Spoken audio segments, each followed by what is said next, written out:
오늘 말씀 두 구절입니다. 요한일서 5장 1절에서 3절, 그리고 고린도전서 13장 4절에서 7절. 먼저 요한일서 5장 말씀 보겠습니다. 다 함께 읽도록 하겠습니다.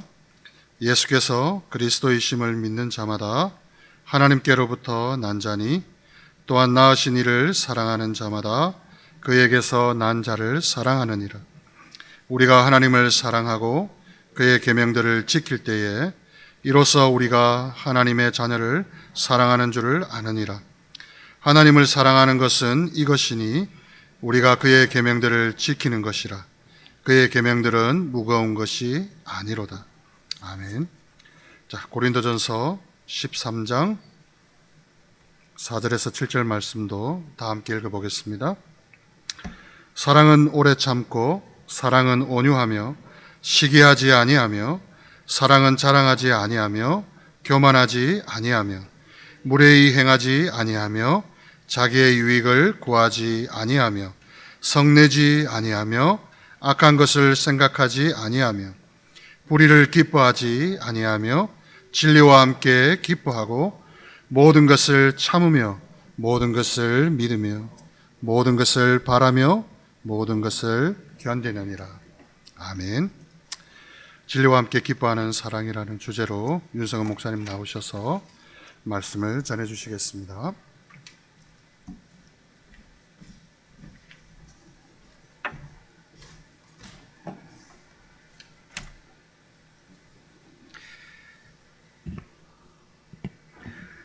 종종 사람들은 기독교를 가리켜서 사랑의 종교라고 말하곤 합니다.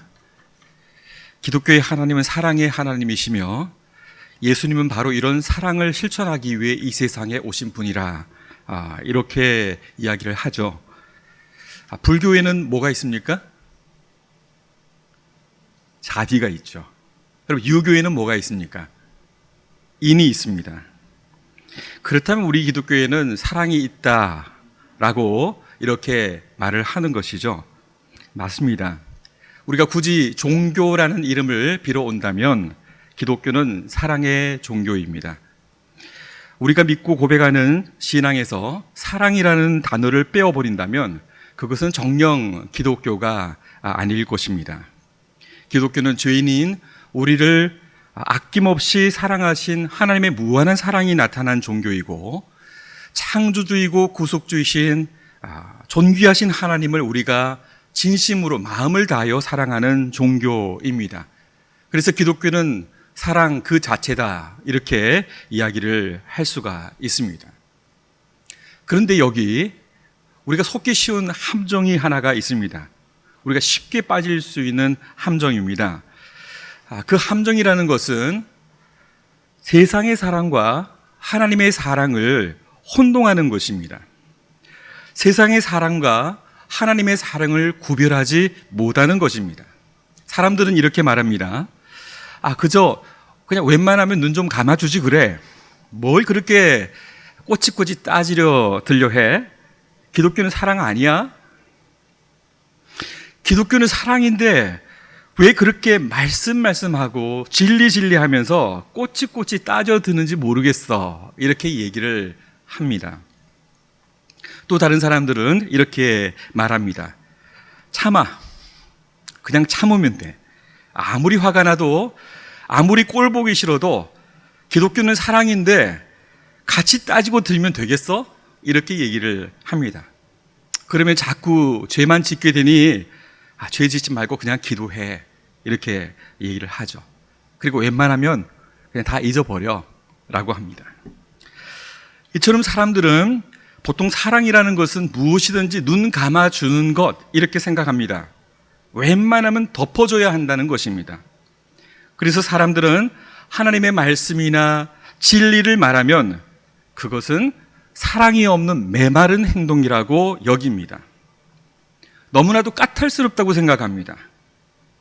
혹시나 교회에서 문제가 있는 사람에 대해서 치리를 얘기를 하고 권징이라는 단어를 쓰게 되면 어떻습니까? 곧바로 그것은 냉정하고 무자비한 일로 매도가 되는 것입니다. 어찌 사랑을 말하는 교회가 권징을 말하며 7일을 얘기할 수 있느냐고 얘기를 합니다. 어찌 화평을 말하는 교회가 교회 내에 그로 인하여서 분란을 일으킬 수 있느냐라고 얘기를 하죠. 그렇게 해서 사랑의 마지막 수단인 권징이라는 성경의 이 중요한 원리는 마치 중세시대의 무시무시한 종교 재판인 것처럼 치부되어 버리고 맙니다. 오히려 권징은 교회에서는 상상할 수 없는, 입에서는 거론해서는 절대로 되지 않는 흉측한 죄악이 되고 말았습니다. 이들에게 사랑이란 오로지 따지지 않고 야단치지 않고 묻지 않고 그냥 무조건 덮어주는 것, 그것의 다름이 아닙니다.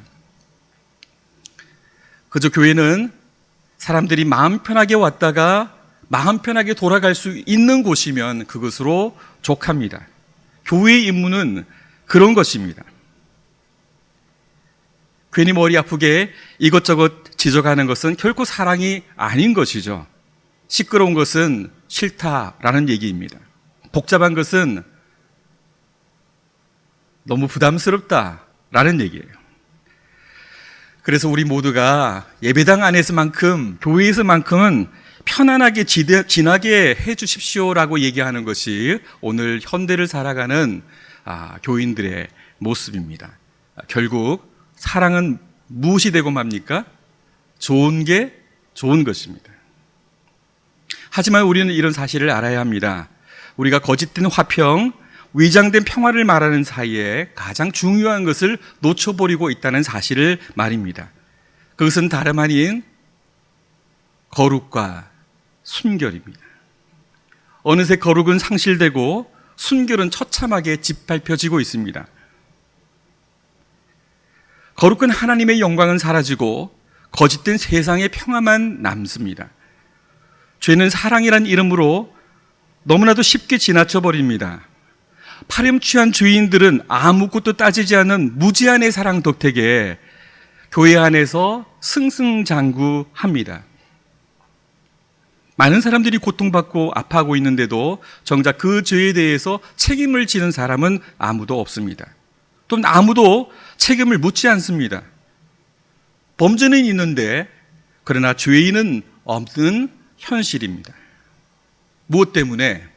왜 그럴까요? 그것은 바로 묻지마 사랑 때문입니다. 묻지마 사랑이 교회 안에 난무하고 있는 현실 때문입니다. 아무것도 따지지 않고 아무것도 말하지 않는 사랑, 바로 이 묻지마 사랑이 교회 안에 있으며 우리 안에 그것이 가득 채우고 있습니다. 그 결과 이제 우리에게 남는 것 한 가지가 있다면 그것은 사랑이라 이름하는 공허한 사랑일 뿐입니다. 사랑을 말하지만 결국 이 시대의 사랑은 거룩과 순결을 제거해 버렸기 때문입니다. 자, 이런 경향은 오늘날 대세를 이루고 있는 인본주의적인 흐름과도 크게 상관이 있습니다. 교회에까지 영향을 미치고 있는데요. 이런 인본주의는 하나님의 사랑을 세상의 사랑으로 바꾸어 버리고 말았습니다. 과거에 우리는 추악한 죄악으로 동성애를 관주를 했는데 요즘 우리 시대의 사랑은, 세상의 사랑은 참 그들이 추구하는 또 다른 한 부류, 또 다른 한 취향을 가진 한 부류가 추구하는 아름다운 사랑으로 동성애를 탈바꿈해 놓았습니다. 이 동성애자 목사 안수 문제로 인해서 미국 교회가 홍역을 알았죠. 미국의 굴지의 교단들이 이로 인하여서 분열을 하였습니다.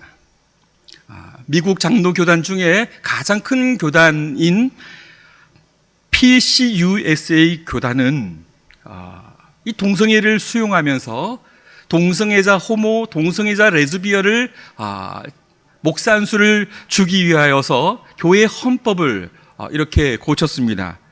결혼에 대한 정의입니다. 한 여자와 한 남자의 아름다운 하나됨을 어떻게 바꾸었냐면 그냥 한 사람과 한 사람의 결합, 이렇게 바꾸어 놓은 것이죠. 결혼의 정의가 바뀌면서 교회 헌법에 이루어지는 교회의 결혼에 대한 정의가 바뀌면서 결국에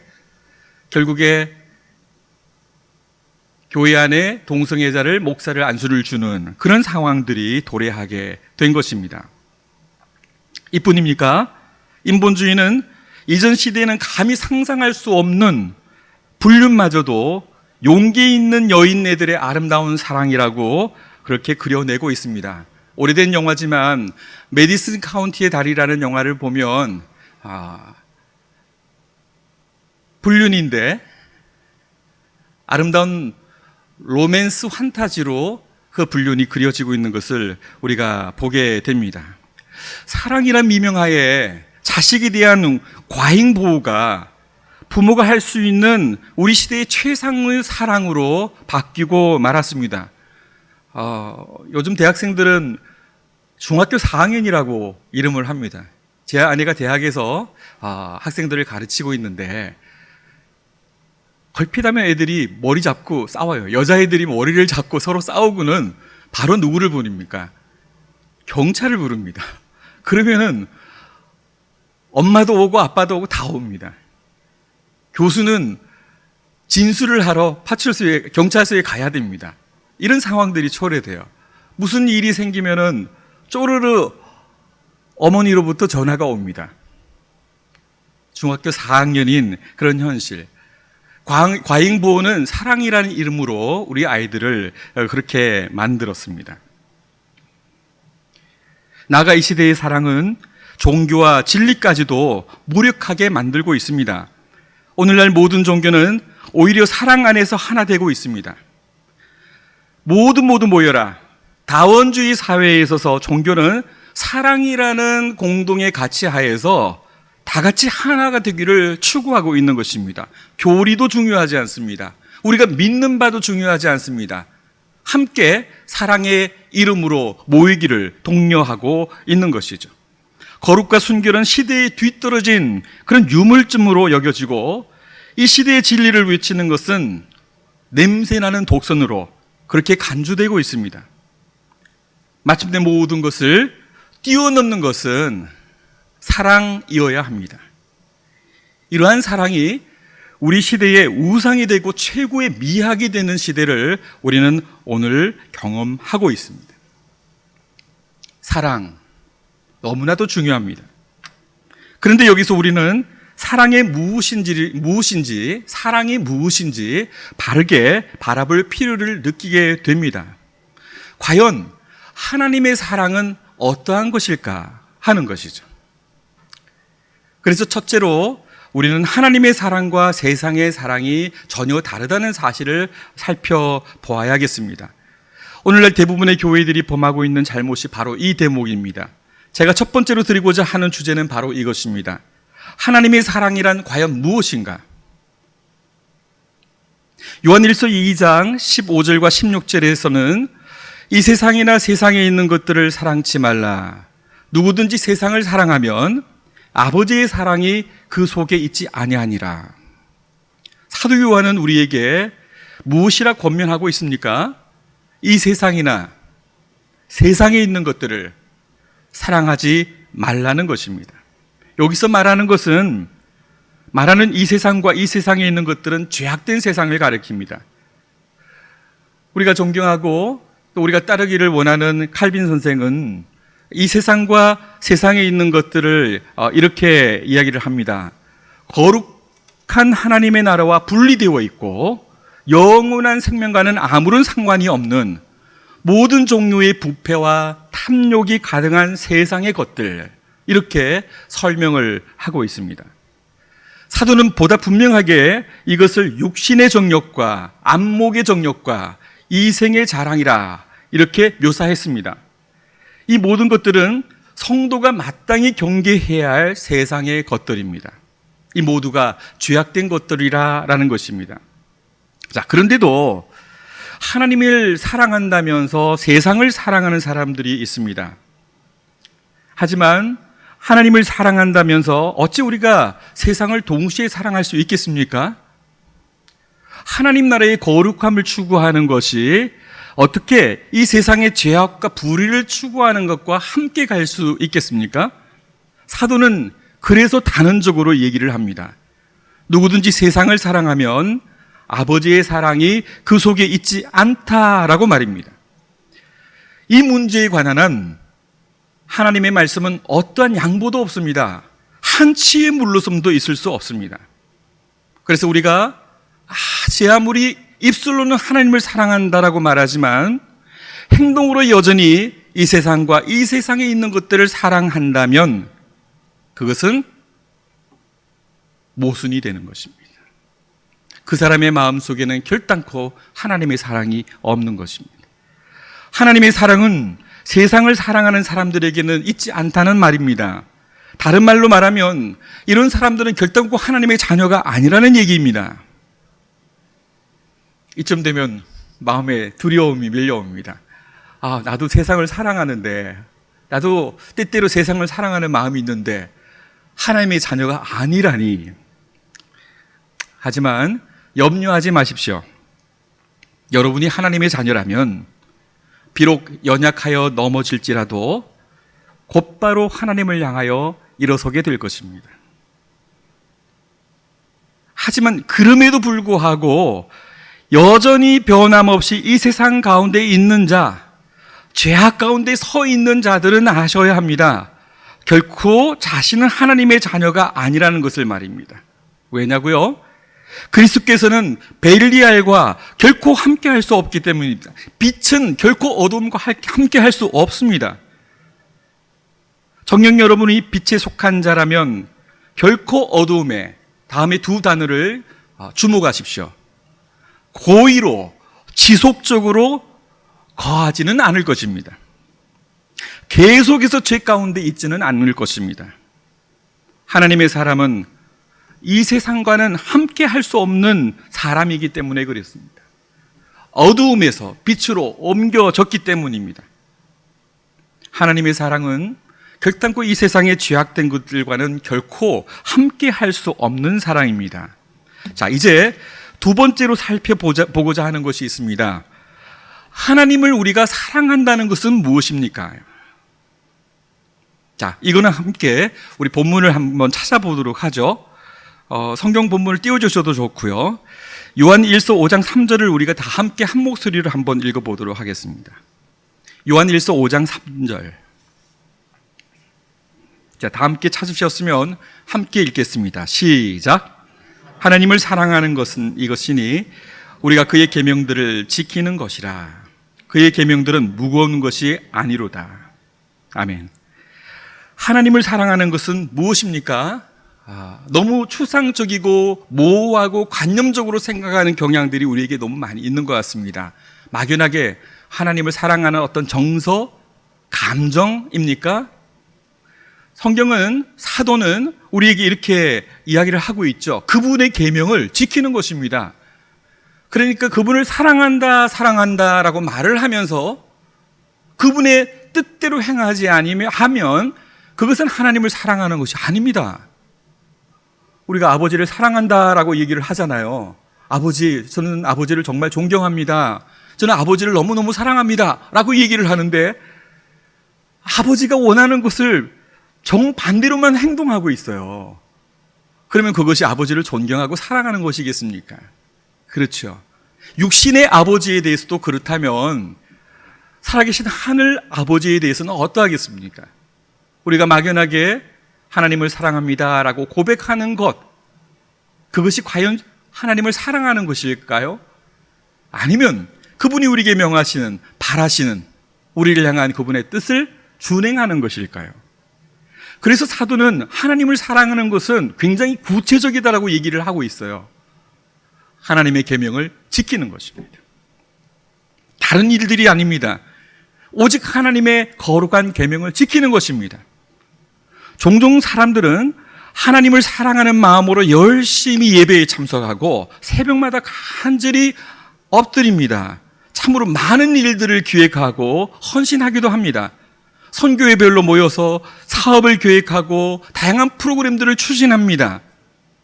매주일 남들보다 더 열심히 봉사하고 참으로 분주하게 헌신합니다. 그러나 이 모든 일들 다 행한다고 할지라도 하나님의 계명을 지켜 행하지 않는다면 그것은 결코 하나님을 사랑하는 일이 아닙니다. 이런 일들은 대단히 중요합니다. 그러나 그 일들 가운데 하나님의 계명을 준행하는 것이 병행되지 아니하면, 전제되지 아니하면 하나님을 사랑하는 것이 아니라는 얘기입니다. 하나님을 사랑하는 것은 무슨 일을 하는 것에 있는 것이 아니라, 중요합니다, 하지 말라는 게 아니에요. 무슨 일을 하든지 오로지 그분의 거룩한 계명을 따라 행하는 데 있기 때문입니다. 그러하기에 하나님을 사랑하는 일에 더없이 중요한 것은 바로 하나님의 계명, 아버지의 뜻이 무엇인지를 바르게 깨닫는 것입니다. 아버지의 뜻을 모르면 그분을 참되게 사랑할 수 없기 때문입니다.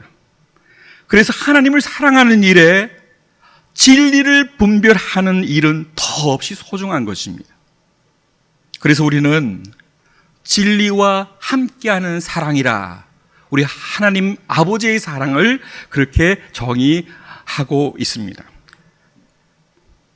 그런데 그렇지 않은 분들을 참 많이 봅니다. 우리의 시각으로, 우리의 시선으로 우리는 뭔가를 열정적으로 헌신하고 또 열정적으로 우리의 시간들을 내어놓고 정성을 쏟아내면 그것이 하나님을 사랑하는 일인 것처럼 스스로 느끼거나 또 타인들을 그렇게 바라보는 경향들이 있습니다. 제가 2000년대 초반에 한 5년 정도 캐나다에서 사역을 한 적이 있는데요. 제가 사역했던 교회는 이민교회 중에서는 가장 큰 교회였습니다. 어린 아이들, 이민자들이 그 도시에 한 3,000명, 당시에는 3,000명, 3,500명 정도 되는 곳이었는데, 저희 교회에 속한 구성원들이 어린 아이들부터 어른들에 이르기까지 약 800명 정도니까 몇 분의 몇인가요? 신불신을 막론하고 3,500명이 그 지역의 이민자들의 총수인데 저희 교회가 800명이니까 그야말로 어마어마한 대형 교회인 거죠. 그리고 여기에는 네로라 하는 참 스펙이 짱짱한 사람들이 너무나 많이 있습니다. 정말 열심히 활동해요. 헌신 봉사합니다. 매 주일마다 자기 자신의 모든 역량들을 다 동원해서 교회 봉사를 해 나갑니다. 그런데 정작 하나님의 말씀에 대한 이해, 진리에 대한 갈망, 이런 것들을 찾아보기가 어렵습니다. 교회가, 주님의 핏값 주고 사신 교회가 그냥 커뮤니티예요. 그냥 사람들이 모여서 운집에서 서로 정보를 교환하고 친교를 다지고 이민사회, 머나먼 땅, 이국 땅에서 외로움을 달래고 서로 격려해주는, 좋은 게 좋은 거예요. 서로 잘해주고 재밌고 편안하게 지냈다가 떠나면 되는 그런 곳으로 사람들이 여기고 있었습니다. 그리고 거기에는 계파들이 있어요. 그래도 잘 나가는 대표적 수장을 따라서 한 3개, 4개의 계파들이 있습니다. 이들은 서로 대화도 섞지 않습니다. 장로 투표를 하면 3분의 2가 왜 안 되는 줄 압니까? 서로 견제하기 때문에 3분의 2가 나올 수가 없습니다. 그래서 장로님이 이 800명이나 되는 교회에 한 분밖에 없었어요.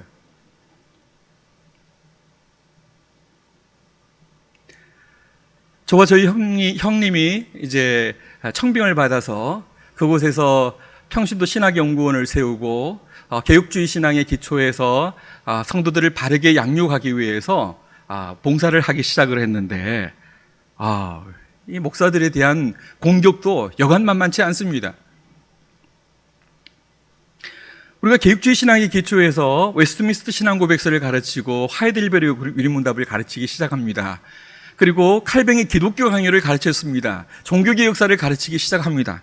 그런데 담임 목사님을 반대하고 또 저희 부목사와 교육목사를 반대하는 일단의 무리들, 그 당을 지은 그룹들이 굉장히 헌신적이고 열정적인데 이렇게 저희들을 모함하기 시작합니다. 우리 교회는 장로교회인데 개혁주의라는 이단 사설을 가지고 퍼뜨리려고 하고 있다, 이렇게 얘기를 하는 거예요. 웃기죠? 넌센스지요? 장로교단이 고백하는 그런 신앙의 종교개혁자들이 우리에게 전수해준 개혁주의 신앙인데 그것을 마치 별개의 것으로 간주하고 못 모르는 성도들을 호도하고 선동하는 것을 보았습니다. 말씀을 가르치고 진리를 외치니 그것이 마음속에 큰 부담으로 다가오는 거예요. 늘 자기를 경책하고 자기를 책망하는 것으로만 느끼는 거예요.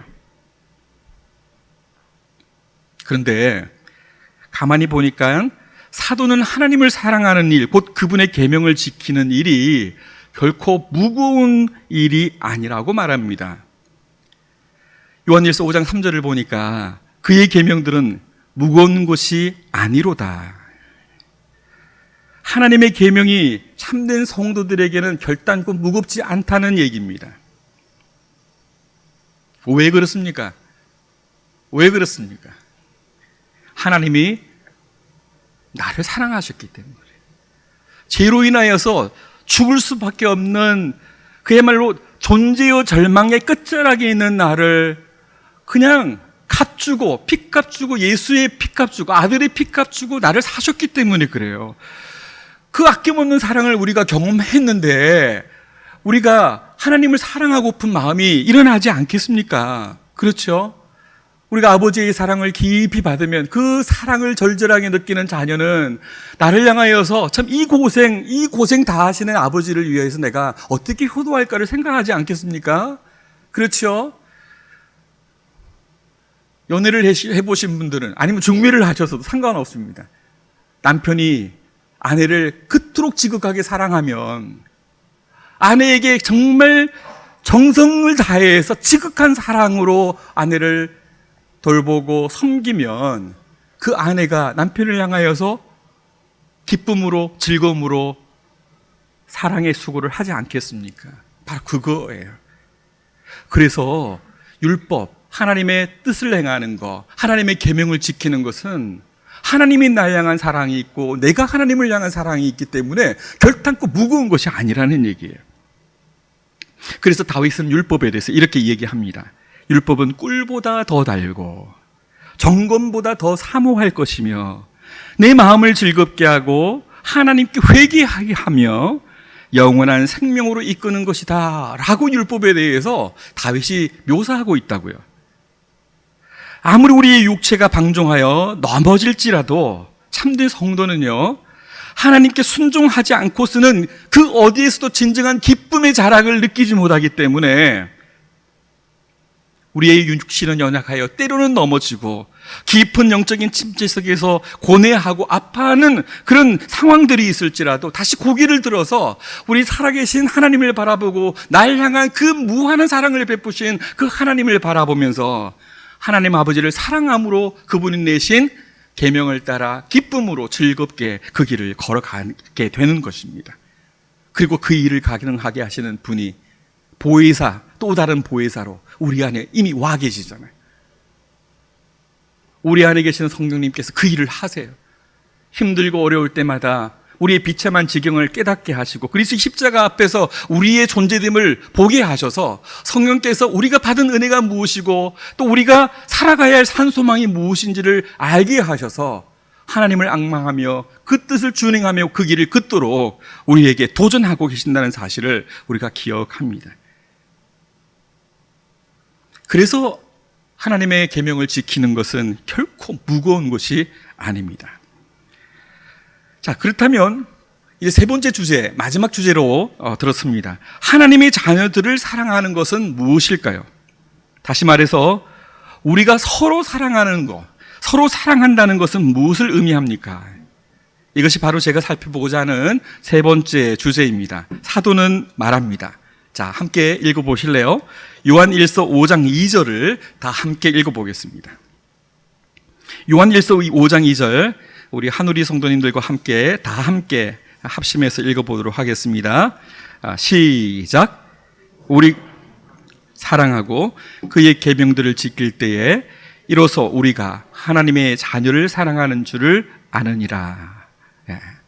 하나님의 자녀를 사랑한다는 것, 다시 말하면 우리가 서로 사랑한다는 것, 그것은 하나님을 사랑하고 그의 계명을 지킬 때에 비로소 가능하다라는 것입니다. 하나님을 사랑한다는 것이 그의 계명을 지키는 것이라고 말씀드렸죠. 요게 전제가 돼야 우리가 서로 사랑하는 것이 가능하게 되는 것이에요. 묻지마식 사랑이 아닙니다. 그냥 모든 것을 덮어주고 눈 가리고 아웅하는 것이 사랑이 아닙니다. 하나님의 사랑과 하나님 사랑과 그리고 이웃을 사랑하는 것은 마치 동전의 양면과 같은 것이잖아요. 그렇죠? 그래서 우리가 서로 사랑한다는 것은 하나님을 사랑하는 것이고 하나님의 계명을 지키는 것이 전제될 때에 가능하게 되는 거예요. 하나님을 계명을 지킨다는 것은 무엇입니까? 우리에게 주어진 대강령이 있잖아요. 하나는 하나님을 사랑하는 것이지만 이웃을 사랑하는 것이에요. 바로 이웃을 사랑하는 것, 서로를 사랑하는 것이 그분의 계명을 지키는 것이에요. 하나님을 사랑하지 않는데 어떻게 이웃을 사랑하는 마음이 우리 안에서 일어나겠습니까? 사랑을 말하며 형제를 사랑한다라고 말하는 것은 그것은 위선입니다. 사실은 그것은 있을 수 없는 가식입니다. 하나님을 진실로 사랑하지 않으면서 우리가 형제를, 우리의 이웃을 참되게 사랑할 수 없습니다. 오히려 진정한 사랑은 하나님의 말씀을 따라 서로에 대해서 정직하고 진실하게 행할 때 가능하게 됩니다. 그런데 참으로 이상한 것은 사람들이 자꾸 말씀과 진리를 사랑해서 떼어놓으려고 한다는 거예요. 이들은 사랑을 하나님의 말씀과 거룩한 진리로부터 갈라놓습니다. 말씀과 진리를 말하면 사랑이 아닌 것처럼 얘기를 해요. 그것은 따뜻한 사랑과는 거리가 멀다고 얘기합니다. 세상이 말하는 사랑인 거죠. 그냥 무조건적으로 묻지마 사랑, 덮어주고 서로 좋은 게 좋은 거지. 그것을 사랑으로 여기는 것입니다. 그러나 이 같은 주장은 보기에는 그럴듯해 보이지만 실은 하나님의 사랑과 주 안에서 형제를 사랑하는 것이 무엇인지를 모르는 데서부터 비롯되는 것입니다. 이들은 하나님의 사랑을 마치 세상의 사랑으로 생각합니다. 아무것도 따지지 않고 아무것도 묻지 않고 아무것도 말하지 않는 사랑, 모든 것을 그냥 눈 감아주는 사랑 말입니다.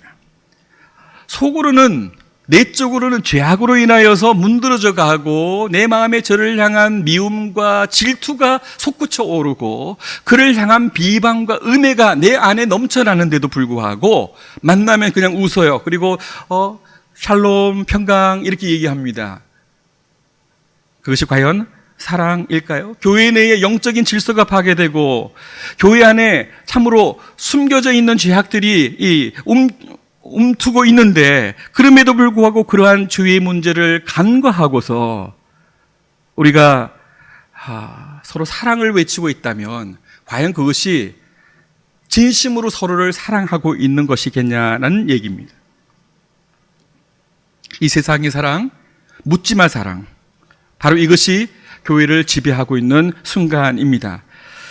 이들의 주장은 하나님의 말씀을 말하고 진리를 선포하면 사람들이 싫어하고 부담스러워하니 그냥 내버려 두세요. 그냥 좀 덮어 두세요라고 하는 것입니다. 그냥 적당하게 지나가면 좋지 않겠습니까? 라는 거예요. 그러는 사이에 성도의 관계는 너무나 피상적이 돼요. 우리가 저 형제의 아픔을 알고 또 저 가족의 문제를 아는데 함께 아파하고 문제를 해결해 가려고 하는 것이 아니라 그냥 한 주일에 한 번 만나서 그냥 잘 지내지요?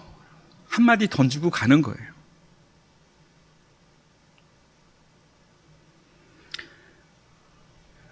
결국에 이들에게 하나님의 계명은 사랑과 정반대의 것이 되고 말았습니다. 하지만 우리는 알아야 합니다.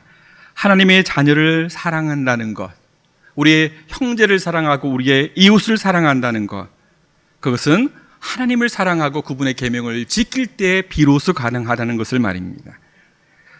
오히려 우리가 하나님의 계명을 바르게 지켜 행할 때에 서로에 대해서 진실하게 바라보게 되고 정말 정직하게 서로를 대하게 됩니다. 막혀진 죄의 장벽이 허물어지게 되고 주 안에서 서로를 소중히 여기고 존귀히 여길 때 진실하게 사랑하는 것은 어쩌면 당연한 일이 아니겠습니까? 형제를 향하여 죄를 범하면서 형제를 향하여 라가라 이렇게 욕하면서 어찌 서로를 진심으로 사랑할 수 있겠느냐는 얘기입니다. 마음속에 숨어있는 죄악을 두고서 어떻게 형제를 향하여 진심 어린 말을 할 수 있겠냐는 것입니다.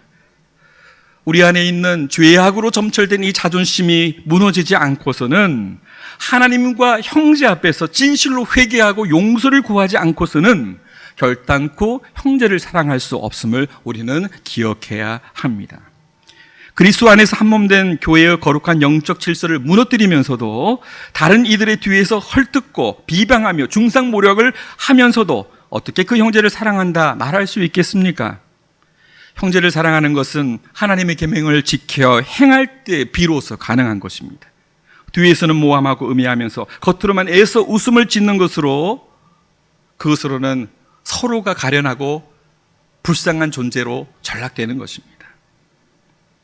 그것은 하나님과 사람 앞에서 가장 더러운 위선이요 거짓이기 때문입니다. 자, 이제 정리해 봅시다. 하나님의 자녀를 사랑한다는 것은 무엇입니까? 우리가 서로 사랑한다는 것은 무엇입니까? 그것은 하나님을 사랑하고 그분의 계명을 지키는 것에서부터 시작합니다. 덧붙여 한 가지 말씀드릴 것이 있습니다. 그것은 하나님의 계명을 지키기 어렵다는 사람들에 관한 얘기입니다. 이들은 율법은 사람들이 지키기 힘든 멍해라고 얘기를 합니다. 그래서 말씀을 듣는 것이 무척이나 부담스럽습니다. 자꾸만 자기만 말하는, 자기를 지적하는 것 같아요. 나무라고 꾸짖는 것 같습니다. 오늘 목사님 설교를 들으면 어찌 내 일주일 삶을 다 보신 것처럼 이렇게 따박따박 지적을 하고 계시지? 라는 느낌이 들어옵니다. 자꾸만 내 말 하는 것 같고 자꾸만 나를 보고 그냥 막 질책하는 것 같습니다. 성도에 마땅한 삶을 요구하는데 그것이 무거운 큰 짐으로 느껴집니다. 근데 이거 지극히 정상적이에요. 설교 시간에 왔다가 말씀을 듣는데 오늘 목사님 선포하는 말씀, 하나님의 말씀이 나하고 직접 닿지 않는다면, 아무런 관심이 없다면 그건 정말 불행한 것이에요. 그런데 오늘 따박따박 나를 지적하는 것으로 느껴진다면 그건 제대로 들으신 거예요.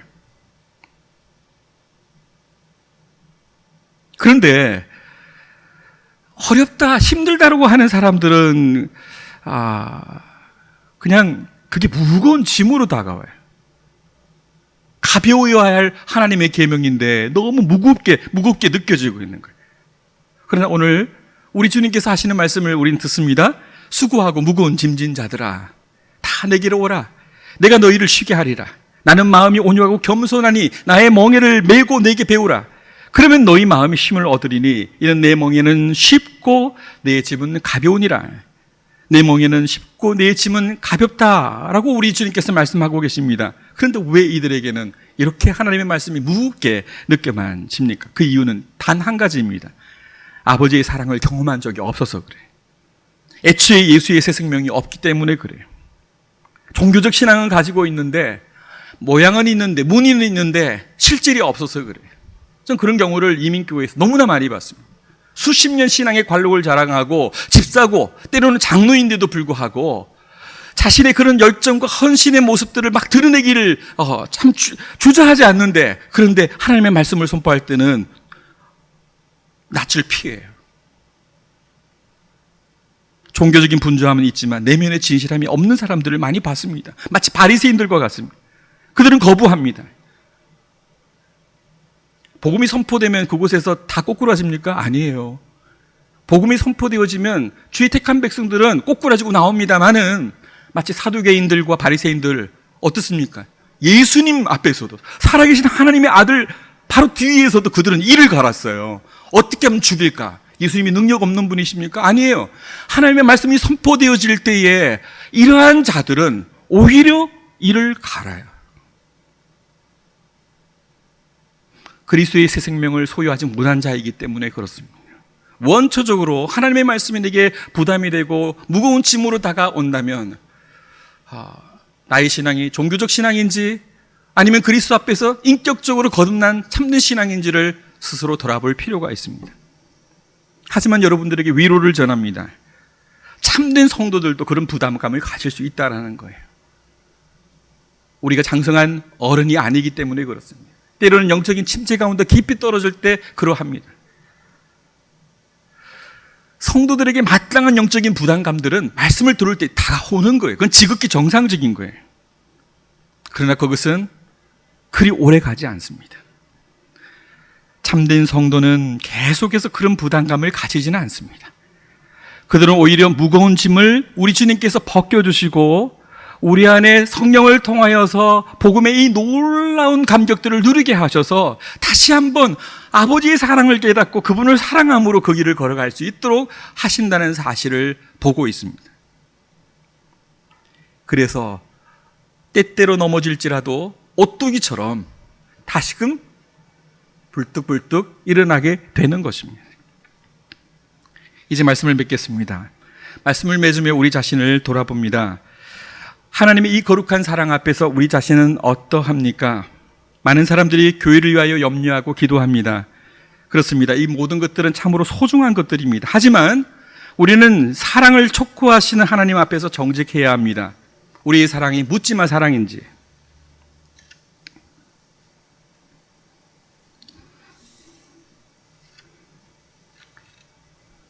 하나님께서 기뻐하시는 것은, 하나님을 사랑하는 것은 그의 계명을 지켜 행하는 것이라고 말씀하고 계십니다.